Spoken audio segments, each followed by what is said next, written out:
Eu vou dar aula hoje sobre casas jovens e novos jeitos de morar, a convite da Casa Cláudia. A gente está aqui no Instituto Tomiotaki, em São Paulo, nesse prédio maravilhoso, e vamos falar um pouco quais são as tendências de comportamento, né, o que envolve as novas maneiras de morar, para que a gente possa, enfim, projetar apartamentos e casas mais condizentes com o ano que a gente está, 2010. Antes da gente começar a falar diretamente de projeto, é importante que a gente tenha uma base para entender melhor por que essas casas tendem a mudar e por que elas deveriam mudar, né? E isso influenciar diretamente na nossa hora de projetar. O que acontece é que a família nuclear, que é aquela família pai, mãe e filhos, que era a família dominante até muito pouco tempo atrás, mudou, né? O que a gente tem hoje no Brasil, segundo os dados do IBGE, nos mostram que cerca de 50% da configuração familiar no Brasil hoje é composta pela família nuclear e os outros 50% são compostos por vários grupos. Casais gays, casais que estão no segundo, terceiro casamento, né, que, portanto, trazem filhos dessa outra realidade, pessoas mais velhas, pessoas de idade que casam de novo ou que optam em morar sozinhas, os singles, ou seja, a gente tem uma quantidade enorme de novos grupos familiares. No entanto, a gente continua insistindo em projetar daquela maneira tradicional, né?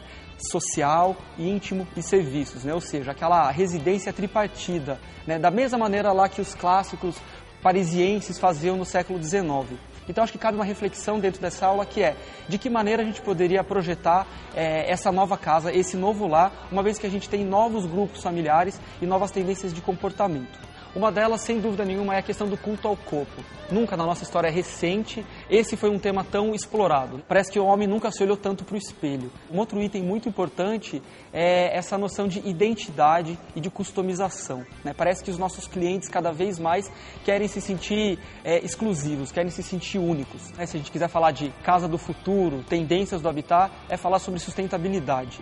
É claro que usar móveis com certificado verde, né, com certificado de sustentabilidade, já é alguma coisa, mas isso é muito pequeno, isso na verdade virou moda, né? Então é como se a gente estivesse consumindo mais, é como se a gente estivesse abrindo novos mercados do certificado verde. Um projeto sustentável de fato, ele analisa todo o ciclo de vida do produto, né, desde como ele é adquirido, como ele é produzido e como ele vai ser descartado.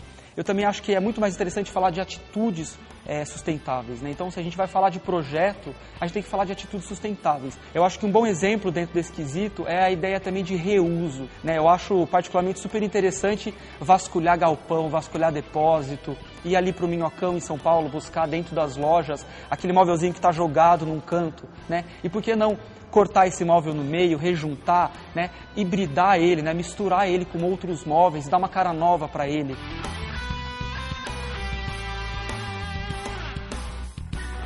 Se a gente quer entender essa nova casa, esse novo jeito de morar, a gente tem que entender que essa casa vai estar impregnada de memória, né? Lembranças da nossa infância, lembranças da nossa família, lembranças de coisas que a gente acredita. Isso vai trazer identidade para essa casa. É fundamental, então, se a gente está falando de comportamento, né? Eu acho que se a gente quiser projetar design, se a gente quiser fazer design de interiores, a gente tem que parar e olhar em volta da gente.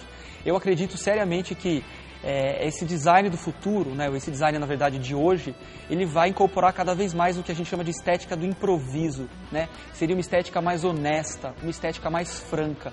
Bom, então para encerrar esse bloco, eu vou ler aqui uma pergunta que foi enviada por um membro do Casa Pro, que é a Fabiana Maluf, ela é arquiteta e escreveu de São Paulo.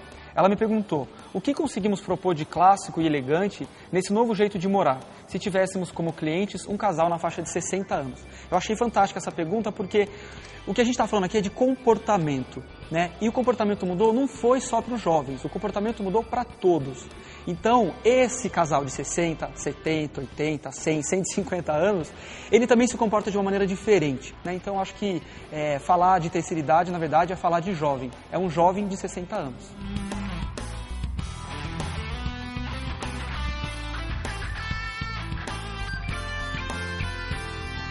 Bom, então, espero que vocês tenham gostado dessa parte da aula.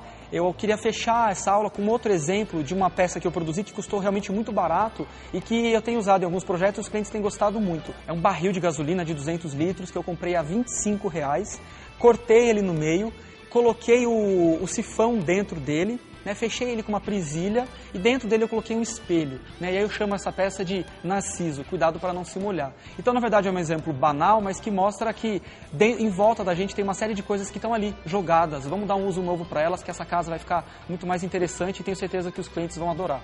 Mas eu me lembro a época da faculdade. Gente, eu me cortava num tanto. Eu lembro que a primeira maquete que eu fiz, eu tava com o dedo tudo embolado de corte, colou no final da maquete, tava fazendo uma maquete do Le Corbusier. Grudou a maquete no final, no meu dedo, assim, com o Super Bonder, eu não conseguia tirar, eu tive que chacoalhar, quebrou a maquete.